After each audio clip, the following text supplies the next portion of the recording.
பிரியமான தேவ ஜனமே, ஆண்டவராகிய இயேசு கிறிஸ்துவின் இணையற்ற நாமத்திலே உங்கள் அனைவரையும் நான் வாழ்த்துகிறேன். உங்கள் ஆத்துமா வாழ்வது போல நீங்கள் எல்லாவற்றிலும் வாழ்ந்து சுகமாயிருக்க வேண்டும் என்று சொல்லி ஆண்டுடைய நாமத்திலே நான் பிரார்த்திக்கிறேன். இந்த நாளிலும் ஆண்டவர் கொடுத்த ஒரு அருமையான வார்த்தையை உங்களுடைய ஆசீர்வாதத்திற்காக நான் வைக்க விரும்புகிறேன்.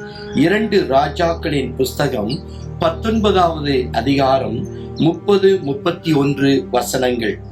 யூதா வம்சத்தாரில் தப்பி மீந்திருக்கிறவர்கள் மறுபடியும் கீழே வேர் பற்றி மேலே கனி கொடுப்பார்கள். மீதியாயிருக்கிறவர்கள் எருசலேமிலும், தப்பினவர்கள் சீயோன் மலையிலிருந்து புறப்படுவார்கள். சேனைகளுடைய கர்த்தரின் வைராக்கியம் இதை செய்யும். தம்முடைய ஜனங்களுக்காக ஆண்டவர் வைராக்கியம் பாராட்டுகிறாராம். எதற்காக வைராக்கியம் பாராட்டுகிறார்?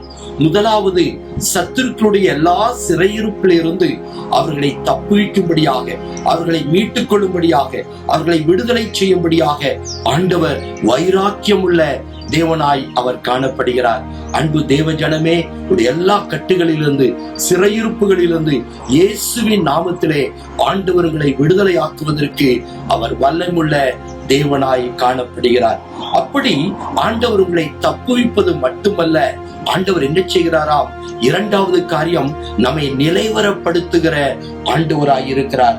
மறுபடியும் கீழே வேர் பற்றி என்று சொல்லப்படுகிற வார்த்தையானது நம்மை நிலைவரப்படுத்துகிற ஆண்டவர் என்று சொல்லி நாம் பார்க்கிறோம். அநேக சமயத்துல நம்முடைய வாழ்க்கையிலே நிலையில்லாமல் நாம் அலைந்து கொண்டிருக்கலாம். ஆனால் ஆண்டவர் இந்த நாட்களிலே மறுபடியுமாய் உங்களை நிலைவரப்படுத்துகிற ஆண்டவர். சத்தியத்திலே வேரூன்றும்படியாய், அன்பிலே, விசுவாசத்திலே, ஜப வாழ்க்கையிலே, ஆவிக்குரிய வாழ்க்கையிலே மறுபடியும் நீங்கள் வேரூன்றும்படியாக கர்த்தர் மறுபடியும் இயேசுவின் நாமத்திலே உங்களை நிலைவரப்படுத்துகிறார் என்று சொல்லி இந்த வார்த்தைகள் நம்மை உற்சாகப்படுத்துகிறது. 3வது காரியம், ஆண்டவர் அப்படி நிலைவரப்படுத்துவதின் நோக்கம் என்ன என்று சொன்னால், நம்முடைய வாழ்க்கையிலே நாம் கர்த்தருக்காக மகிமையான கனிகளை கொடுக்க வேண்டும். அருமையான தேவ ஜனமே, ஆண்டவருடைய முதல் ஆசீர்வாதமே பி ஃப்ரூட்ஃபுல் என்று சொல்லப்படுவதுதான். தேவ ஜனங்களை ஆண்டவர் கனி கொடுக்கிற ஒரு வாழ்க்கையை தந்து அவர்களை ஆசீர்வதிக்கிற தேவனாய் அவர் காணப்படுகிறார். யோசேப்பை குறித்து நாம் பார்க்கும்போது அவன் கனிதரும் செடியாயிருந்தான்.